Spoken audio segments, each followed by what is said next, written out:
Democrats were No, down. no, no. I understand, but I'm just saying, like, our biggest concern is to actually make sure that we are protecting victims. Right, and she's a lawyer. I bet her clients asked for the death penalty just to get her to stop talking. This latest Epstein dump, and I emphasize dump, was just inflated gossip based on hilariously interpreted emails. Still, Trump supporters had to once again endure the gauntlet of the fallacious firing squad. In fact, the story was so weak, the Dems did deliberately redact a supposed victim's name, Gutfeld, whatever it is, who publicly testified that Trump was innocent. But they always withhold important details, much like how I withheld farts on a first date. But it backfired. What we learned,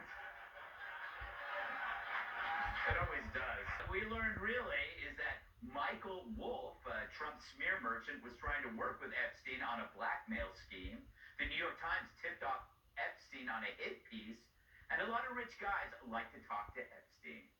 And also that apparently Trump, based on suspicion, banned Epstein from his club, which makes him look pretty good, and the media looking phonier than the Rolexes I gifted my writing staff.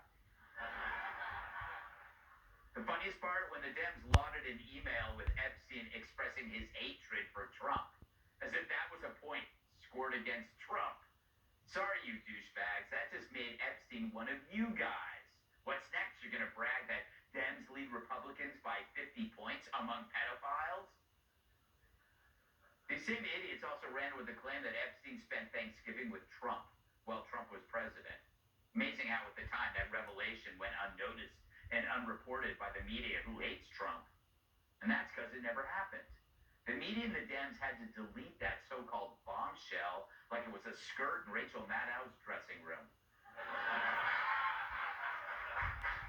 Don't get me wrong. The Epstein saga is very real. There were victims galore, but these assholes never cared about them. This story meant nothing to them unless they could make it about Trump.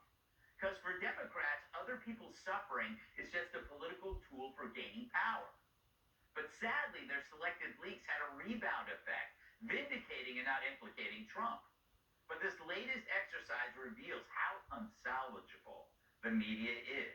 They truly may be the most discredited industry in history. They make the tobacco industry look like the Red Cross. They're corrupt, lying, and ultimately harmful to your health. But only if you keep buying what they're selling.